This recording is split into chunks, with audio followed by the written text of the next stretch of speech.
পরিপাটি ছিমছাম আর যত্নে ঠাসা এই আয়োজন, এক এক করে সাজানো এই ইফতার আইটেমগুলোই সবাইকে বেঁধে দেয় এক অদৃশ্য বন্ধনে, যেখানে এক গ্লাস শরবত, একটি খেজুর কিংবা এক বাটি দই খাবারের চেয়েও হয়ে ওঠে অনেক বেশি কিছু।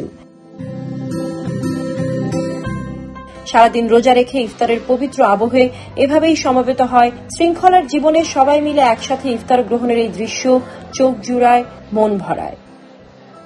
বাড়িতে মনে করেন যে 10 জন 12 জন থাকে, কিন্তু এখানে 100-200 ছেলে একসাথে ইফতারি করে, এটার মজাটা অন্যরকম। বিকেএসপিতে অনেক সুন্দরভাবে ইফতার করা হয় এবং অনেক ভালো, ইফতারের মানও অনেক ভালো হয়। সেই ইফতার সবকিছু আলহামদুলিল্লাহ খুব সুন্দরভাবে হয়, আর ইফতারিটা আমাদের অ্যারেঞ্জমেন্টটা যেটা সবকিছু সুন্দরভাবে হয়। বন্ধুরা সাথে থাকলে অনেক ভালো লাগে, আর সিনিয়ররা অনেক আদর করে, আমার কাছে অনেক ভালো লাগে বিকেএসপি। তবে কেবল মুসলিম ধর্মাবলম্বী নয়, এই আয়োজনে যোগ দেয় বিকেএসপি পরিবারের সবাই। সব ধর্ম বর্ণের সৌহার্দ্যপূর্ণ অংশগ্রহণে এই ইফতারি হয়ে ওঠে সাম্প্রদায়িক সম্প্রীতির এক অনন্য উদাহরণ। বিভিন্ন জেলার বিভিন্ন বিভাগের প্লেয়াররা সবাই একসাথে থাকি বাংলাদেশ ক্রীড়া শিক্ষা প্রতিষ্ঠান বিকেএসপিতে। সেক্ষেত্রে আমরা যখন একসাথে সবাই ইফতারি করি, সেহরি করি, আবার নামাজে যাই একসাথে সবাই, আমাদের মধ্যে আলাদা একটা ভালো লাগা কাজ করে। বাইরের থেকে অনুযায়ী আমরা অনেক রোজা রেখে প্র্যাকটিস করে এখানে অনেক ভালো মানের খাবার আমরা এখানে পরিবেশন পাচ্ছি। তবে এখানে সবকিছু মেপে চলে নিয়মের কাঁটায়। ক্যাডারদের মধ্য থেকেই একজন পুরো ইফতার আয়োজনের দেখাশোনার দায়িত্বে থাকেন।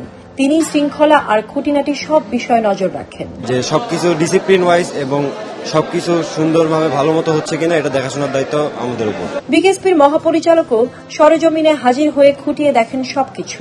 খাবারের গুণগত মান যাতে ঠিক থাকে শতভাগ নজর দেওয়া হয় সেদিকেও, কারণ বিকেএসপির অ্যাথলেটদের সুস্বাস্থ্যের কথা ভেবে মানের সাথে আপোষ করতে তারা একদমই রাজি নয়।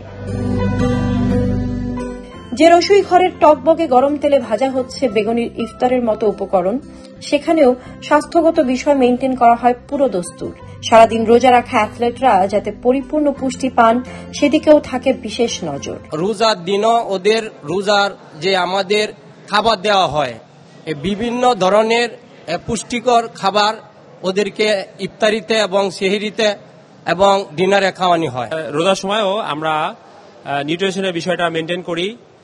ঢাকা বিশ্ববিদ্যালয় পুষ্টিবিজ্ঞান ইনস্টিটিউট যে তথ্যগুলো আমাদের দিয়েছেন সেই প্রেক্ষিতে আমরা ইফতারি, সেহরি এবং রাতের ডিনার সব মিলে আমরা পুষ্টি মেনটেন করে থাকি। সবার সম্মিলিত চেষ্টায় যেমন জিতে যায় দল, বিশ্বমঞ্চে উজ্জ্বল হয় দেশের মুখ, সেই সমন্বিত কর্মের শিক্ষা অ্যাথলেটরা পায় এমন ইফতার আয়োজন থেকেই। BKSP news.